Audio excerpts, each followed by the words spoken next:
Guys, welcome back. So പുതിയൊരു വീഡിയോയിലേക്ക് എല്ലാവർക്കും സ്വാഗതം. സോ ഇന്നത്തെ റിയാക്ഷൻ വീഡിയോ ഇൻസ്റ്റാഗ്രാം റീൽസ് ആണ്. ഓക്കെ, സോ ലോകത്ത് നടക്കുന്ന എല്ലാ കാര്യങ്ങളും നമ്മൾ ഇൻസ്റ്റാഗ്രാം വഴിയാണ് ഇപ്പൊ അറിയുന്നത്. ന്യൂസ് കാണേണ്ട ആവശ്യമില്ല, കാരണം എല്ലാം ഇൻസ്റ്റാഗ്രാമിലുണ്ട്.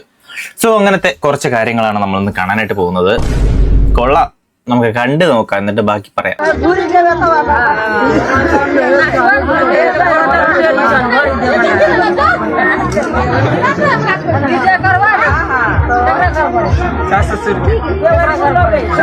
ഒരുത്തൻ കമന്റ് ഇട്ട് വെച്ചിട്ടുണ്ട്, പണ്ണൽ ആചാരം. ഓക്കെ, സോ എന്താണ് ഇതാണ് കിടന്ന് 2 ദിവസം കൊണ്ട് കിടന്ന് കറങ്ങുന്നത് ഇൻസ്റ്റാഗ്രാം ഫുള്ളും. സോ ഇതിനെപ്പറ്റി നമുക്ക് ഒരാള് ആധികാരികമായി പറഞ്ഞിട്ടുണ്ട്, അതുകൂടെ ഒന്ന് കണ്ടുനോക്കാം. ഓക്കെ, കല്യാണം കഴിഞ്ഞാൽ വധുവരന്മാരെ കൊണ്ട് പല പരിപാടി ചെയ്യിപ്പിക്കലുണ്ട്. അതായത് രണ്ടാൾക്കും പാലങ്ങോട്ട് കൊടുക്കലും അതേപോലെ മധുരം എന്തെങ്കിലും അങ്ങോട്ടും ഇങ്ങോട്ടും കഴിപ്പിക്കല്. അതെ, അത് ഇന്ത്യയിൽ നടക്കുന്ന കാര്യമാണ്, അതായത് കേരളത്തിൽ നടക്കുന്നതാണ്. അങ്ങനത്തെ പല വേർഷനും കണ്ടിട്ടുണ്ട്. ഈ ഒരു വേർഷൻ ഞാൻ ആദ്യമായിട്ട് കാണുന്നത്. പ്രൊഡക്റ്റ് എടുക്കുന്ന നമ്മൾ വാങ്ങുന്നതല്ലേ, അത് വർക്ക് ആവുന്നുണ്ടോ എന്ന് ചെക്ക് ചെയ്യുന്നതായിരിക്കും. എന്തിനാണ് ഇങ്ങനൊരു ആചാരം എനിക്ക് മനസ്സിലാവില്ല. ആ ചേച്ചി എന്തൊക്കെയാ അവരോട് എന്തൊക്കെയാ പറയുന്നുണ്ട്, ഇനിയിപ്പോ എന്താണ് പറയണത് എനിക്കൊരു ഐഡിയ ഇല്ല.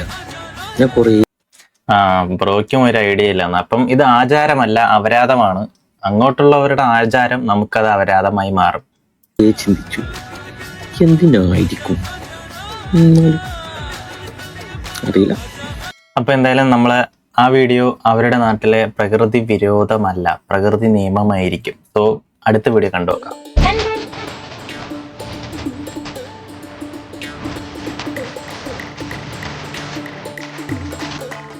കാരണം എന്തായാലും രണ്ടും കൽപ്പിച്ചിറങ്ങി തിരിച്ചിരിക്കുകയാണ്. പറയുന്നവര് എന്തും അവിടെ ഇരുന്ന് പറഞ്ഞോട്ടെ. ഓക്കെ, നമ്മൾ മൈൻഡ് ചെയ്യേണ്ട ആവശ്യമില്ല. കാരണം എന്ന് പറഞ്ഞാൽ തെറ്റ് ചെയ്തിട്ടുണ്ടെങ്കിൽ മാത്രമല്ലേ നമ്മൾ മൈൻഡ് ചെയ്യേണ്ട ആവശ്യമുള്ളൂ, അത്രേ ഉള്ളൂ. അപ്പൊ എന്തായാലും തളപതി റോക്ക്, പീപ്പിൾ ഷോക്ക്, കൊള്ളാം.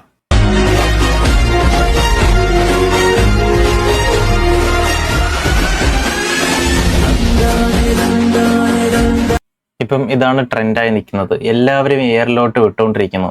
കാരണം മേക്കപ്പ് ഇട്ട് കറുത്തു പോയെന്നൊക്കെയാണ്. സോ ഒരാൾക്ക് മേക്കപ്പ് അല്ല ആവശ്യം. എന്താണ് ആവശ്യം? കഴിവും ബുദ്ധിയുമാണ് ആവശ്യം. ഓക്കെ, മേക്കപ്പിലൊക്കെ എന്തിരിക്കുന്നു?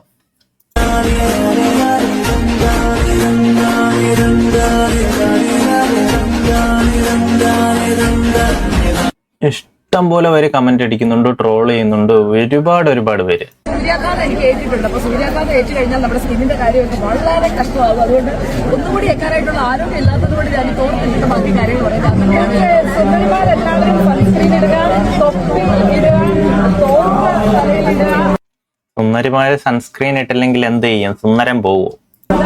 എല്ലാ സുന്ദരിമാരും സുന്ദരികളാണ്. ഓക്കെ, എല്ലാവരും സൺസ്ക്രീൻ ഇടുക, അത് സുന്ദരിമാര് മാത്രം, ബാക്കിയുള്ളവർ ഇടണ്ടാം. എന്തൊരു വേർതിരിവാണ് അമ്മച്ചി നിങ്ങൾ ഈ പറയുന്നത്? ബിഗ് ടി വി പോലും ബിഗ് ടി വി. അടുത്ത വീഡിയോയിലോട്ട് പോവാം. അടുത്തതായി യുവപ്രതിഭ പുരസ്കാരങ്ങളാണ്. ആദ്യമായി പുരസ്കാരം ഏറ്റുവാങ്ങുന്നതിനായി ഇടുക്കി സ്വദേശിയായ ജിലുമോൾ മരിയ തോമസിനെ ഏറെ സ്നേഹത്തോടു കൂടി ക്ഷണിക്കുന്നു.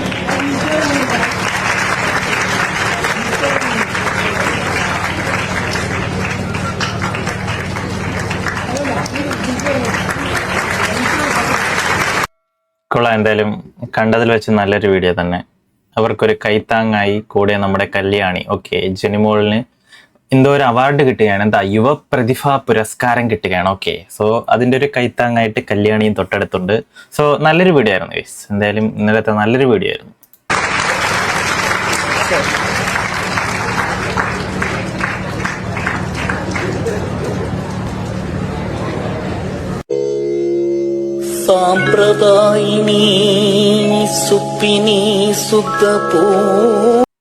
അതെന്തൊരു വർത്താനമാണ്? തുണിയൂരി കാണിക്കുന്നു, ലീവ് തരുന്നില്ല, തെളിവ് കാണിച്ചു കൊടുത്തു റെയിൽവേ ഉദ്യോഗസ്ഥൻ. വീഡിയോ വൈറലായി.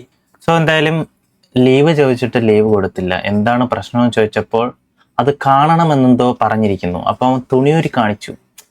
കുണ്ടി കാണിച്ചത് കേസെടുക്കാൻ പറ്റില്ലല്ലോ. നിങ്ങൾ ആ വീഡിയോ കണ്ടിട്ടുണ്ടാവും. സോ ഇതിന്റെ ഡീറ്റെയിൽസ് ആയിട്ട് ഒരാൾ പറയുന്നുണ്ട്, അതുകൂടെ ഒന്ന് കണ്ടുനോക്കാം. പൈൽസിന്റെ സർജറി കഴിഞ്ഞ് വിശ്രമത്തിനായി മേലുദ്യോഗസ്ഥനോട് ലീവ് ചോദിച്ച ജീവനക്കാരനോട് തെളിവുണ്ടോ എന്ന് ക്രൂ മാനേജറിന്റെ ചോദ്യം. പിന്നെ ഒന്നും നോക്കിയില്ല, ജീവനക്കാരൻ പാൻഡൂരി പിന്നാമ്പുറം അങ്ങ് കാണിച്ചു. അതെ അതെ, തെളിവ് മുഖ്യം. അതും ഓഫീസിൽ വെച്ച്. റെയിൽവേ ലോക്കോ പൈലറ്റിനാണ് ലീവിന് വേണ്ടി മേലുദ്യോഗസ്ഥന്റെ മുന്നിൽ തന്റെ പിൻഭാഗം തുറന്നു കാണിക്കേണ്ടി വന്നത്.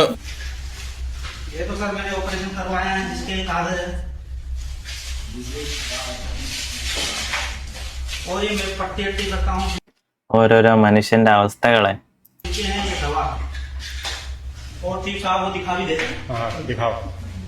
गांड दिखाओ चित्र। उधर देखिए पीछे सर, आप इधर ना देखो, उधर देखो, उधर देखिए सर, उधर देखो कैसे। नहीं किस हाथ में कुछ सबूत चाहिए ना आपको? नहीं क्यों नहीं देखना आपको? ലക്നൌവിലാണ് സംഭവം. ലോക്കോ പൈലറ്റായ രാജേഷ് മീനയ്ക്കാണ് ഈ ദുരവസ്ഥ. ദിവസങ്ങൾക്ക് മുൻപ് രാജേഷ് മീനയ്ക്ക് ലക്നൌവിൽ വെച്ച് പൈൽസിന്റെ ശസ്ത്രക്രിയ നടത്തിയിരുന്നു. 6 ദിവസമാണ് അവധി അനുവദിച്ചിരുന്നത്. എന്നാൽ രാജേഷ് മീനയെ പരിശോധിച്ച റെയിൽവേ ഹെൽത്ത് യൂണിറ്റിലെ ഡോക്ടർമാർ മുറിവുണങ്ങാൻ കൂടുതൽ സമയം ആവശ്യമാണെന്നും ഇതിനായി മെഡിക്കൽ ലീവ് നീട്ടുന്നതിനാവശ്യമായ സിക് മെമ്മോ മേലുദ്യോഗസ്ഥനിൽ നിന്ന് വാങ്ങാനും നിർദ്ദേശിച്ചു. ഇതിന്റെ അടിസ്ഥാനത്തിലാണ് രാജേഷ് മെഡിക്കൽ ലീവ് നീട്ടാനുള്ള അനുമതിക്കായി മേലുദ്യോഗസ്ഥന്റെ മുന്നിലെത്തിയത്. എന്നാൽ ഉദ്യോഗസ്ഥൻ ലീവ് നൽകാതെ നിഷേധാത്മക നിലപാട് പുലർത്തിയതോടെയാണ് ഓഫീസ് മുറിയിൽ അടിവസ്ത്രമഴിക്കലും വൈകാരിക രംഗങ്ങളും ഉണ്ടായത്. ഏതായാലും സംഭവം കത്തിയതോടെ ജീവനക്കാരന് അവധി അനുവദിച്ചിട്ടുണ്ട്. മേലുദ്യോഗസ്ഥന്റെ അവസ്ഥ കണ്ടറിയണം. ന്യൂസ് കൊള്ളാം. എന്തായാലും ഇങ്ങനെയൊക്കെ കാണിച്ചത് കൊണ്ട് ലീവ് കിട്ടിയെന്നാണ് പറയുന്നത്. സോ ഒരു ലീവ് വേണമെങ്കിൽ നമ്മൾ എന്തൊക്കെ ചെയ്യണം? കാല് വരെ പിടിക്കണം.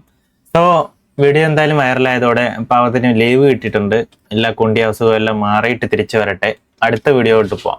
ഇനി ചരിത്രത്തിൽ രേഖപ്പെടുത്താൻ പറ്റുന്ന ഒരു സ്ഥലത്താണ് നമ്മളിപ്പോൾ ഉള്ളത്. സോ ഗൈസ്, അങ്ങനെ നമ്മുടെ കേരളത്തിൻ്റെ സ്വപ്ന പദ്ധതിയായ നമ്മുടെ തുരങ്കപാത തുറക്കുന്ന സ്ഥലത്താണുള്ളത്. ഇനി വയനാട്ടുകാരും അതേപോലെ കോഴിക്കോട്ടുകാരും അടുക്കാൻ പോവാണ്. അപ്പോൾ അതിൻ്റെ കുറച്ച് കാഴ്ചകൾ കാണിച്ചു തരാം. ഈ ഒരു സംഭവം 3 വർഷം കൊണ്ട് പൂർത്തിയാവുമെന്നാണ് പറയുന്നത്. ലിജേട്ടനാണ് നമ്മളെ കൂടെ ഉള്ളത്. ഇതാണ് പുറത്തേക്കുള്ള പാത. 2 വരി പാത ഇവിടെ വരും, 2 അവിടെ. ഇതാണ് ഇന്ന് മുഖ്യമന്ത്രി സ്വിച്ചാകരണം ചെയ്ത പാറ പൊട്ടിക്കുന്ന പരിപാടി. സോ എന്തായാലും നിങ്ങൾ കുറെ കണ്ടിട്ടുണ്ടാവും ന്യൂസിലും കാര്യങ്ങളൊക്കെ. മുഖ്യമന്ത്രി ഇതിന്റെ സ്വിച്ച് ഓൺ ചെയ്തെല്ലാം പൊട്ടിക്കുന്നത് ഞാൻ കണ്ടായിരുന്നു ഗൈസ്. കൊള്ളാം, പെട്ടെന്ന് കഴിഞ്ഞാൽ മതി പണി. ഈ ഒരു വലിയൊരു മലയാണ് നമുക്ക് തുറന്നു പോകേണ്ടത്. ഇപ്പോൾ ഇതാ കോട ഇറങ്ങിയിട്ട് നമുക്ക് മല കാണാൻ പറ്റുന്നില്ല. എന്താ സംഭവം എന്ന് വെച്ചാൽ ഇതാ ഈ തുളകളിലെ ഇത് ഏകദേശം ഒരു 4 മീറ്റർ ഉള്ളോട്ട് കയറ്റിയിട്ട് അതിൽ വെടിമരുന്ന് നിറച്ചിട്ട് പൊട്ടിച്ചെടുക്കുന്ന ഒരു സംഭവമാണ് ഇപ്പോൾ ഇവിടെ നടന്നുകൊടുക്കുന്നത്. അപ്പോൾ ഇത് പൂർത്തിയാൻ വേണ്ടിയിട്ട് നമ്മളെല്ലാവരും പ്രാർത്ഥിക്കണം. കാരണം ഇത് വന്നു കഴിഞ്ഞാൽ വയനാട്ടുകാരുടെ ഒരുപാട് കാലത്തെ പ്രയാസം, ആംബുലൻസിൻ്റെയും അതേപോലെ അവരുടെ യാത്രാക്ലേശത്തിൻ്റെ ഒക്കെ ഒരുപാട് പ്രയാസങ്ങൾ ഈ ഒരു തുരങ്കപാത കൊണ്ട് മാറിക്കിട്ടുമെന്നാണ് ഈ ഒരു സംഭവം കൊണ്ടുവന്നത്. ഇതിന് ദൃഢനിശ്ചയം എടുത്ത് ഈ ഒരു സംഭവം ചെയ്ത് നമ്മുടെ സർക്കാരിന് പ്രത്യേകമായിട്ട് നമ്മൾ അഭിനന്ദനം അറിയിക്കുകയാണ്. അപ്പോൾ ബൈ. അപ്പൊ എന്തായാലും എല്ലാവരും LDF-നെ തന്നെ വോട്ട് ചെയ്യുക. കാരണം ഇത് കംപ്ലീറ്റ് ആക്കണ്ടേ ഗൈസ്. അപ്പൊ എല്ലാവരും LDF-നെ തന്നെ വോട്ട് ചെയ്യുക, അതാണ് മുഖ്യം. ഓക്കെ, സോ ഇത്രയേ ഉള്ളൂ വീഡിയോ എന്ന് പറയുന്നുണ്ട്. ഒരു ചെറിയൊരു അവിടുത്തെ കാര്യങ്ങളൊക്കെ കാണിച്ചതാണ്. നിങ്ങളും കണ്ടു കാണും വാർത്തയിലും കാര്യങ്ങളിലും. അടുത്ത വീഡിയോയിലോട്ട് പോവാം. ഇന്ത്യൻ മണി ഒരു 40 ലക്ഷത്തോളം ഞാൻ ഇതിന് ചെലവാക്കിയിട്ടുണ്ട്. ഞാൻ എന്നാലും പിന്മാറാൻ ഉദ്ദേശിച്ചിട്ടുണ്ട്. യുദ്ധകാലത്ത് കോടീശ്വരനായി മാറിയ ഒരു മലയാളിയെ കുറിച്ചാണ് ഇനി പറയാൻ പോകുന്നത്. 15 വർഷത്തെ കൊള്ളാം. എത്ര കാത്തിരുന്നാലും എന്താ, കോടീശ്വരനായില്ലേ. ിന് ശേഷം അബുദാബി ബിഗ് ടിക്കറ്റ് അടിച്ച മലപ്പുറം നിലമ്പൂർ സ്വദേശി വിബീഷിനെ കുറിച്ച്. വിബീഷും സുഹൃത്തുക്കളും ചേർന്നെടുത്ത ടിക്കറ്റിന് 37 കോടിയിലധികം രൂപയാണ് സമ്മാനമായി ലഭിച്ചത്. ഞാൻ ടിക്കറ്റ് എടുക്കും, ഞാനത് നോക്കാറില്ല. പ്രൈസ് അടിച്ചിട്ടുണ്ടെങ്കിൽ അവർ വിളിക്കുന്നില്ലൊരിതുണ്ട്. അതുകൊണ്ട് ഞാൻ ഇന്നേ വരെ ടിക്കറ്റ് അടിച്ചിട്ട് ഞാൻ അതിന്റെ ആ സമയത്ത് നോക്കിയൊന്നുമില്ല. ഉണ്ടെങ്കിൽ നമ്മൾ വിളിക്കും. അതെ, ഉണ്ടെങ്കിൽ നമ്മളെ വിളിക്കും. ഒറ്റ രാത്രി കൊണ്ടാണ് കോടീശ്വരനാവുന്നത്. ഓക്കെ, ആർക്കും കോടീശ്വരനാവും ഒറ്റ രാത്രി കൊണ്ട്. സമയം തെളിയണമെന്ന് മാത്രം. സോ എന്തായാലും കമന്റ് ബോക്സ് വൻ വിഷയം. എന്റെ സ്വന്തം ചേട്ടൻ വിബീഷ് ചേട്ടാ ഫോൺ മാറ്റിയത് കൊണ്ട് നമ്പർ എല്ലാം പോയി, അതാ വിളിക്കാൻ ഞാൻ. ഇനിയിപ്പോ കുറച്ച് ബന്ധുക്കൾ വരും മക്കളെ, കുറേ പേര് വരും. അങ്ങനെ ഇത് 3-ാം തീയതി എടുക്കുന്ന ടിക്കറ്റ് ആയിരുന്നു. ഇന്നലെ രാത്രിയാണ് വിളിക്കുന്നത്. അപ്പൊ ഞാൻ ഈ സമയത്ത് ഇപ്പൊ എന്തിനാ ഇവര് വിളിക്കുന്നു എന്നുള്ളൊരു ചിന്താഗതിയിൽ നിൽക്കുന്ന സമയത്താണ് ഇങ്ങനെ നിങ്ങൾക്കാണ് ഫസ്റ്റ് പ്രൈസ് അടിച്ചത് എന്ന് പറഞ്ഞു. 37.5 കോടിയോളം രൂപ സമ്മാനമായി കിട്ടിയത് അറിയുന്നത് ഒരു ദിവസം വൈകിയാണ്. ഷാർജയിൽ ഒരു കമ്പനിയിൽ പിക്കപ്പ് ഡ്രൈവറാണ് മലപ്പുറം വഴിക്കടവ് സ്വദേശി വിബീഷ് പള്ളിയാലി. 4 കൂട്ടുകാർക്കൊപ്പം ചേർന്നെടുത്ത ടിക്കറ്റിനാണ് സമ്മാനം ലഭിച്ചത്. 20 വർഷമായി UAE-യിൽ കഴിയുന്ന വിബീഷ് കഴിഞ്ഞ 15 വർഷമായി ടിക്കറ്റ് മുടങ്ങാതെ എടുക്കുന്നുണ്ട്. വിബീഷിന്റെ ലോട്ടറി ടിക്കറ്റ് ഭ്രാന്തിനെ ഭാര്യ രസ്ന കളിയാക്കാറുമുണ്ട്. അതെനിക്ക് തന്നിട്ടുണ്ടെങ്കിൽ ഞാൻ കൂട്ടി വെച്ച് കൊടുക്കാന്ന് വരെ പറയലുണ്ട്. ഇന്ത്യൻ മണി ഒരു 40 ലക്ഷത്തോളം ഞാൻ 40 ലക്ഷം മുടക്കിയിട്ടാണ് 37 കോടി അടിച്ചത്. ഇത്രയും മുടക്കി ഇതിന് ചെലവാക്കിയിട്ടുണ്ട്. ഞാൻ എന്നാലും പിന്മാറാൻ ഉദ്ദേശിച്ചിട്ടുണ്ടായിരുന്നില്ല. പക്ഷെ ഞാൻ എത്ര രൂപയ്ക്ക് എടുക്കുന്നില്ല ഇവർക്ക് ആർക്കും അറിയില്ല. ഞാൻ വൈഫിനോട് പറയാറില്ല അധികം. കിട്ടിയ പണം 4 സുഹൃത്തുക്കളും തുല്യമായി പങ്കുവയ്ക്കും. 9 കോടിയിലധികം രൂപയാണ് ഒരാൾക്ക് ലഭിക്കുക. ബംഗളൂരുവിൽ BBA പഠിക്കുന്ന മകൾ വന്ദനയുടെ പഠനമാണ് വിഭീഷിന്റെ ആദ്യ പരിഗണന.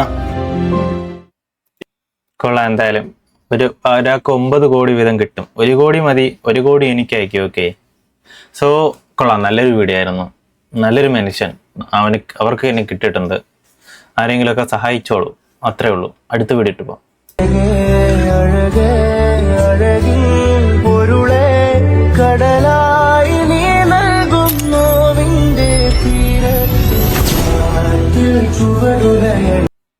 ആരോ വീഡിയോ എടുത്തതാണ് ഉബൈദിന്റെ. ഓക്കെ, പുതിയൊരു വീഡിയോ ആണെന്ന് തോന്നുന്നു അടുത്ത് വരാനായിട്ട് പോകുന്നത്. എന്തായാലും ഉബൈദ് ഒരുപാട് പേര് കാത്തിരിക്കുന്ന ഒരാളാണ്. നിങ്ങൾക്കറിയാമായിരിക്കും, ക്യാഷ് എണ്ണാൻ വേണ്ടി ഇഷ്ടംപോലെ പേര് കാത്തിരിക്കുന്ന ഒരാളാണ് ഉബൈദ്.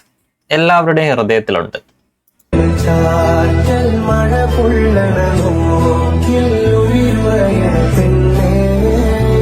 കൊള്ളാം. എന്തായാലും ഒരുപാട് പേരുടെ പ്രതീക്ഷകൾ നഷ്ടപ്പെട്ടിരിക്കുമ്പോൾ ഉബൈദ് അവരുടെ ഫ്രണ്ടിലോട്ട് എത്തുന്നു, അവർക്കൊരു കൈത്താങ്ങാകുന്നു. അങ്ങനെ കുറേ പേരെ നല്ല സഹായിച്ചിട്ടുണ്ട്. സോ എന്തായാലും ഇത്രയേ ഉള്ളൂ ഇന്നത്തെ വീഡിയോ. സോ എന്തായാലും വീഡിയോ ഇഷ്ടപ്പെട്ടിട്ടുണ്ടെങ്കിൽ ലൈക്ക് ചെയ്യുക, സബ്സ്ക്രൈബ്, നിങ്ങളുടെ അഭിപ്രായം കമന്റ് അടിക്കുക. ഇൻസ്റ്റഗ്രാമിൻ്റെ ലിങ്ക് ഡിസ്ക്രിപ്ഷനിലുണ്ട്.